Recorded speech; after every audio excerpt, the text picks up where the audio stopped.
This is part 2 of our lesson on L. In this lesson, we're going to practice making L in the middle of words.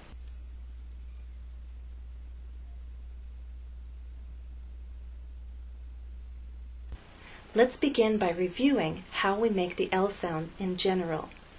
I told you in our first lesson that the most important thing is the position of our tongue. The tip of your tongue needs to touch the hard bump behind your upper front teeth.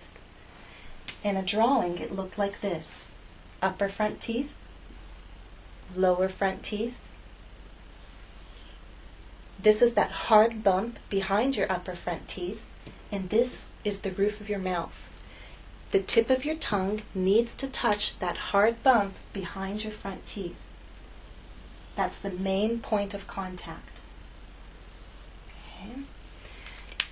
Now, the sides of your tongue are down so that air can flow on both sides of your tongue.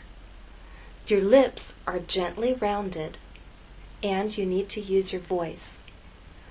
When L is followed by another sound, a vowel sound, you need to drop your tongue and let it flow in to the next sound. Our examples in the first lesson were laugh, lap. The tip of your tongue dropped to make the next vowel sound. Lap, laugh. Now we're going to look at words where L has a vowel before it and a vowel after it.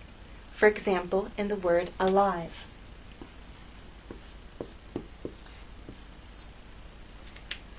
So you have two vowel sounds, one before and one after. You say a for alive, make the L with the tip of your tongue against the bump. And as you move into I've, you need to drop your tongue and make the full I sound. Alive, alive. Let's try similar words.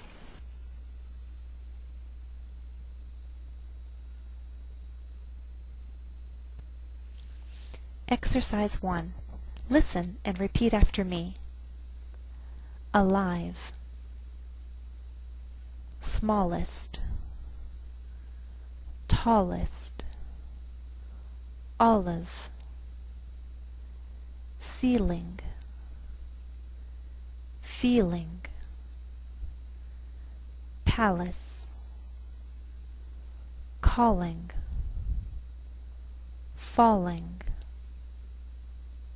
Polite. Valley. Chilly. Balloon. Yellow. Belong. Below. Pillow. Hello. Now let's try some phrases. Listen and repeat after me. A yellow balloon. The smallest olive. The tallest elephant. The valley below. Ceilings in the palace. A yellow pillow. The smallest belly. Feeling alive. Smelling olives. A polite hello. Now let's practice L when it's followed by a consonant. For example, in the word old, old. The important thing here is to keep the tip of your tongue pressed against the bump behind your upper front teeth. Old, old. It only comes away when you have to pronounce the D. Old. But to get that L sound, you must keep it pressed against that bump, and there should be vibration the whole time, from the O to the L and finally into the D. Old. It's important to make the L long enough so that it's heard.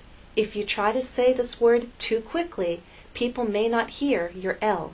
So take the time to keep the tongue pressed against the bump and really give sound with your voice. Old. Again, this is practice.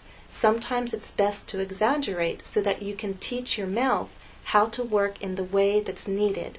Sometimes this is a way that's not done in your native language. That's why we need to exaggerate. In time, it will feel more natural. We'll also see L followed by a consonant in words like this, mailman. Now, mailman actually has two syllables, mailman. We can divide it right there, mailman. So L is followed by a consonant, but really it's the end of a syllable. The same thing happens here. You need to keep the tip of your tongue pressed against the bump behind your upper teeth. Mailman. It only comes away when you finally get into the second syllable to make the M. Mailman. So let's now practice words that are similar to old and mailman.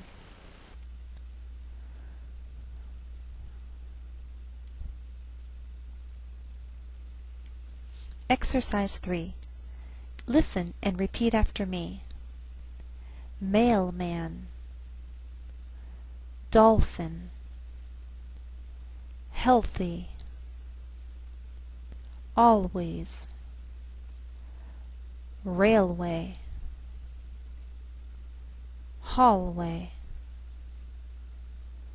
welcome, bald, belt, felt, wild, milk, help, helper, golfer, wolf, oldest, bold, cold, folded, field,